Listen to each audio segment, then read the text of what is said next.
इकबाल का नौकर कहने लगा कि मैं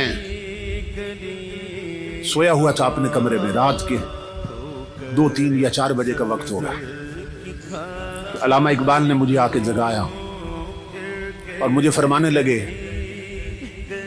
कि मेरे एक मुअज़्ज़ज़ मेहमान आए हैं, तो उठो उनके लिए कहीं से ताज़ा लस्सी बनवा के लाओ।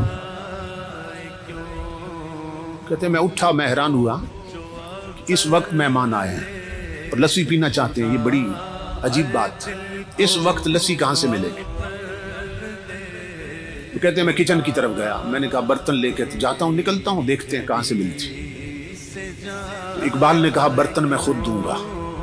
इकबाल ने बर्तन खुद धोया अपने हाथों से और मुझे कहा कि जाओ कहीं से लस्सी लेके आओ। मैं बर्तन लेके घर से निकला और जब निकला तो मैंने कहा देखो तो सही मेहमान कौन आए। जब कमरे में झांका तो रोशनियों से मिलता जुलता एक इंसान बैठा था, जिसके चेहरे पर नूर की बारिश हो रही थी और जिसके चेहरे की चमक ने कमरे को मुनव्वर कर दिया था।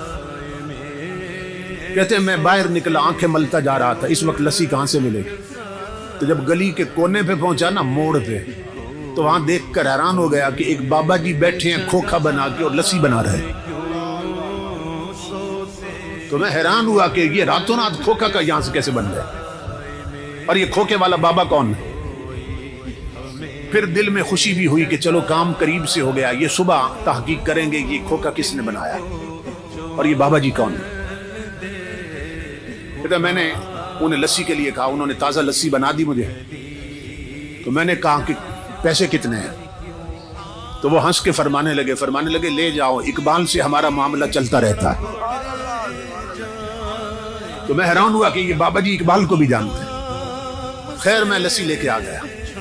इकबाल ने बर्तन मुझसे पकड़ा और अंदर मेहमानों को पेश। मैं अपने कमरे में बैठा था और सोच रहा था कि अब मेहमान रात रुकते हैं या चले जाएंगे, अभी क्या सूरत हाल बनती। तो मैंने महसूस किया कि मेहमान उठे हैं वापस जाने के लिए। इकबाल के सीने लगे, इकबाल का माथा चूमा उन्होंने और दरवाजे से निकले। मैंने इकबाल को आवाज दी, मैंने कहा अल्लामा साहब मैं दरवाजे कुंडी लगा देता हूँ, आप आराम फरमाएं। कुंडी लगाने की बजाय मैं गली में चला गया। मैंने कहा देखो तो सही मेहमान इस वक्त आए थे कि कौन है, किधर जाते हैं। तो इकबाल का नौकर कहता है मैंने जब देखा तो अल्लाह की इज्जत की कसम उन्होंने एक कदम उठाया इकबाल के दरवाजे से और दूसरा कदम गली के आखिरी कोने में रख दिया और गायब हो गए। मैं पीछे भागा, मैंने कहा ये इतना लंबा कदम जिस्मानी नहीं हो सकता, ये कोई रूहानी कदम उठा। पीछे भागा, जब गली के मोड़ पे गया तो हैरान हो गया, ना बाबा ना खोखा ना खोखे वाला, मेहमान भी गायब, खोखा भी गायब, बाबा भी गायब। मैं पलट के आया, मैं इकबाल के कदमों पे गिरा। मैंने कहा कलंदर लाहौरी खुदा के लिए मुझे बता ये आने वाले बुजुर्ग कौन थे और वो खोखे वाले बाबा जी कौन थे। इकबाल ने कहा ना छेड़ मलंगना, जब अपना काम करो। मैंने कहा मेरी जिंदगी गुजरी है खिदमत में, खुदा के लिए मुझे बताएं कौन थे। इकबाल ने कहा मेरे साथ एक वादा करो तो बता देता हूं, मेरी जिंदगी में ये राज फाश नहीं करोगे।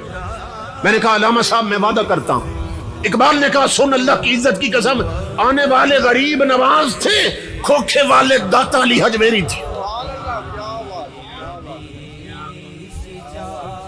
इसी पर इकबाल कहता है फना कैसी बका कैसी, जब उसके आशना ठहरे, कभी इस घर में आ निकले कभी उस घर में जा ठहरे। जो अल्लाह वाले बन जाएं, अल्लाह से लो लगा ले, हुजूर के गुलाम बन जाएं, मौत भी उन्हें मार नहीं सकती, उनकी कब्रें भी जिंदा रहती हैं।